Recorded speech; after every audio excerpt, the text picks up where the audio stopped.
हरिओम। आज आपके सामने मैं कुछ दिखा रहा हूँ। देखिए, ये आप देख रहे हैं इसको,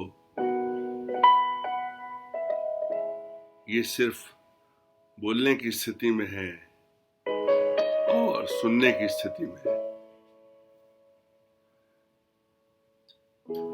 देखने की स्थिति में नहीं है। ये देखिए आप, ये सिर्फ शांत भाव से बैठे हुए हैं, चिंतन कर रहे हैं। और उन तीन चीजों को पहले मैंने आपको दिखाया, ये देखिए यहाँ बैठे हुए हैं, इनको देख रहे हैं,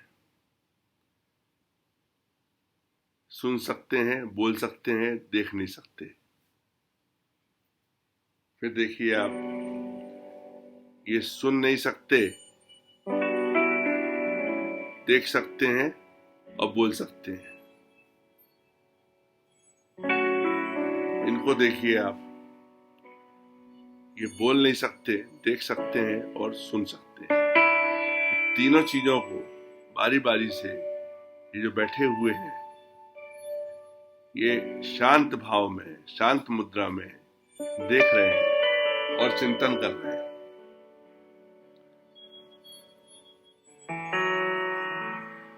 इसका तात्पर्य यह है कि हम यदि उन तीनों के विषय में जो इनका चिंतन चल रहा है उसको देखें। संयम देखने में होना चाहिए, संयम सुनने में होना चाहिए, संयम बोलने में होना चाहिए। इन तीनों का इशारा जो मैंने आपने देखा इसकी ओर है। यानी जितनी आवश्यकता हो उतना बोलें, जितनी आवश्यकता हो उतना सुने और जितनी आवश्यकता हो उतना देखें। ये हमारी तीनों इंद्रियां जो कि हमको ज्ञान का अनुभव कराती हैं, हमारे मस्तिष्क में वो ज्ञान इनके द्वारा पहुंचता है। कान के द्वारा जब आप सुनते हैं तो हमारा मस्तिष्क को रिएक्ट करता है। मुंह के द्वारा जब आप बोलते हैं तो शब्द स्वर बन के हमारे मस्तिष्क में पहुंचते हैं। और आंख के द्वारा जब आप देखते हैं तो उस आंख के द्वारा भी हमारा अनुभव, हमारे विचार पैदा होते हैं और हमारे सुपर कंप्यूटर में आते हैं। इन सब चीजों को एक चीज कंट्रोल करती है, वह है आपकी श्वास और उससे द्वारा जो प्राणायाम यानी प्राण शक्ति का जो उदय होता है आपका। इसका और एक तात्पर्य है, एक बात और हम कह सकते हैं कि बुरा मत देखिए, बुरा मत सुनिए और बुरा मत बोलिए। हम जिस स्वरूप में चाहें, जिस रूप में हम उसको समझना चाहें, हम समझ सकते हैं।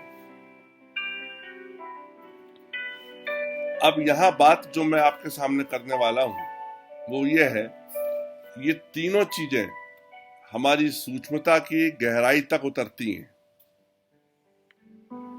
हमारे सारे अनुभव उसके साथ जुड़े हुए रहते हैं।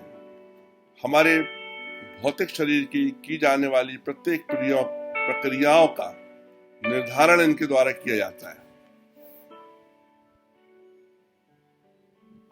अब जब हमने हमारा जो ये हिस्सा है, तीनों के बारे में आपने चिंतन किया, ये हमारा जो पोर्शन है तीन भागों में बटा हुआ है, जिसको कि हम बोलते हैं जनरेटर, मध्य भाग होता है ऑपरेटर, और जो तीसरा भाग होता है वो डिस्ट्रॉयर। यानी इधर से हम पूरा सोचते हैं, बीच में हमारे शरीर को चलाने वाला ऑपरेशंस है जिसमें कि आपका स्टमक है, अदर इंडोक्राइन एक्सोक्राइन ग्लैंड्स वगैरह है आपके, और लोअर पार्ट जो आपका है वो डिस्ट्रॉय करता है चीजों को, अपद्रव्यों को बाहर निकालता है। लेकिन यहाँ एक चीज और सामने आ रही है कि इस हिस्से में हमारे आज्ञा चक्र, सहस्त्रसार और विशुद्ध चक्र यहाँ आते हैं।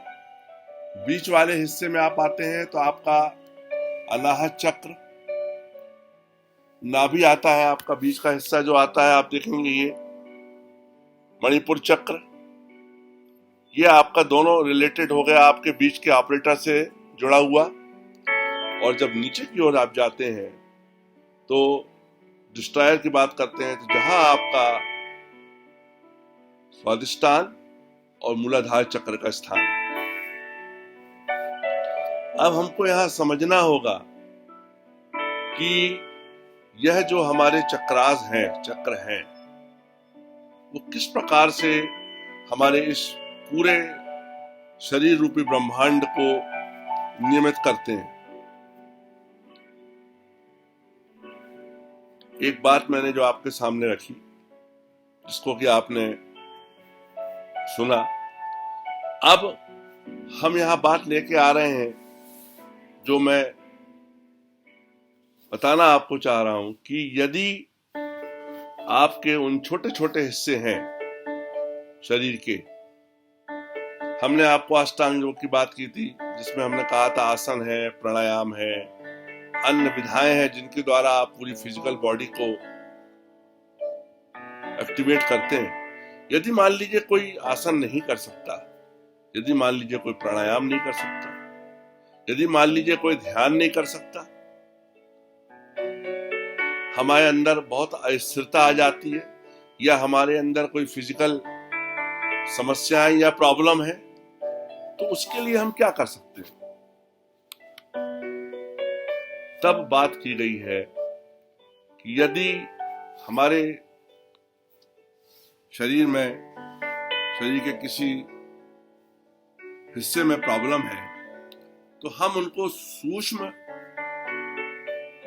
व्यायाम द्वारा उस हिस्से को हम एक्टिवेट कर सकते हैं, या कहीं कुछ ऐसी प्रॉब्लम है उस हिस्से को हम छोड़ सकते हैं, या हमारे योगाचार्य या हमारे डॉक्टर्स की सलाह लेके, जैसा कि फिजियोथेरापिस्ट वगैरह कराते हैं, उनसे लेके हम उस हिस्से को एक्टिवेट करते हैं।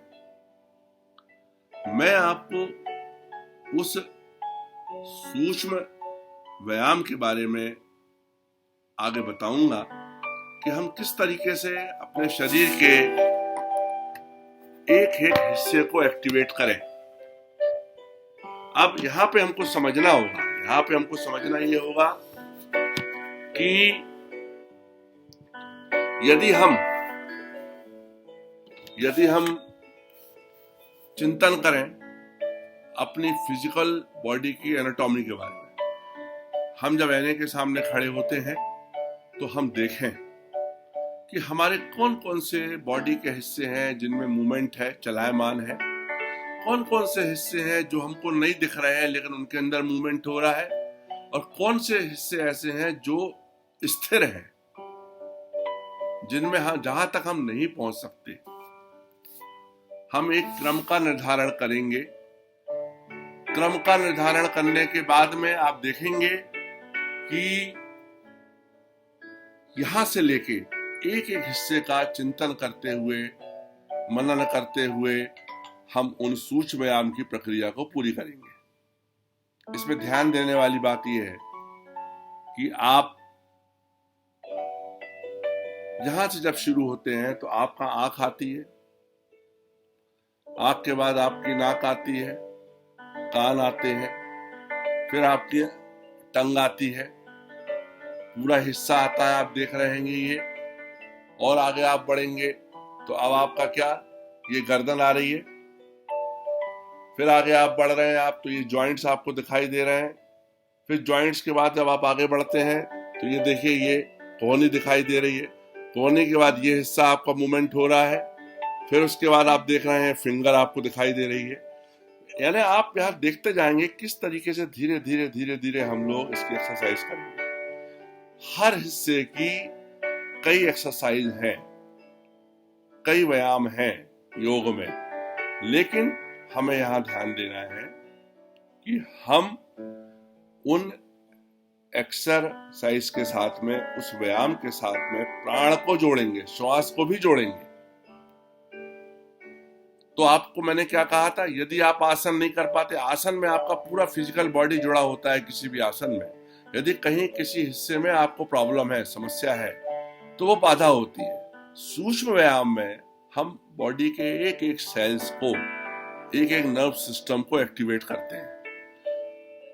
बड़े ही शांत भाव से, विश्वास के साथ, आत्मविश्वास से और अनुभव के साथ किया जाने वाला जो व्यायाम है वह सूक्ष्म व्यायाम की श्रेणी में आता है।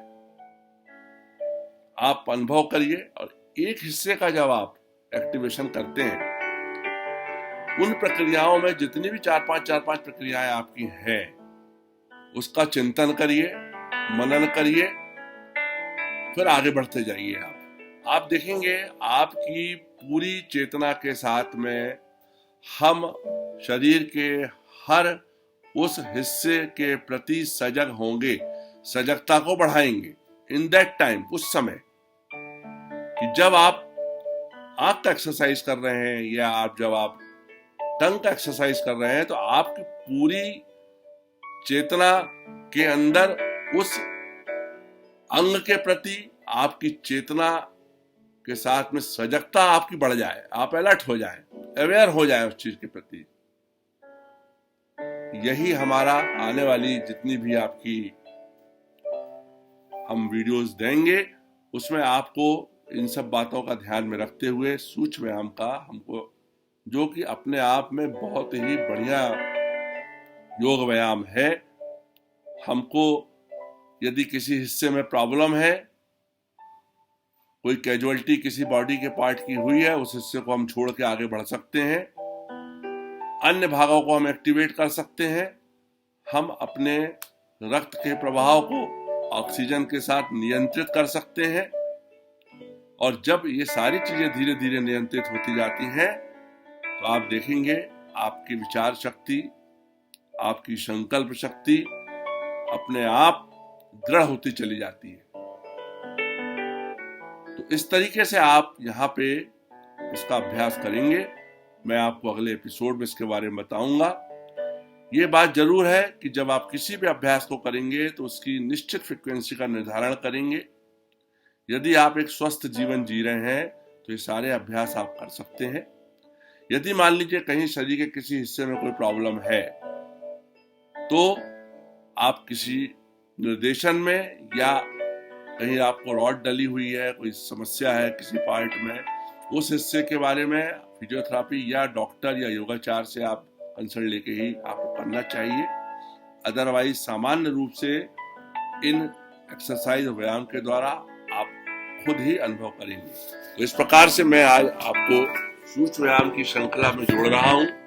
आने वाले एपिसोड में आप इसका अनुभव करिए और इसका अभ्यास करिए। हरि ओम।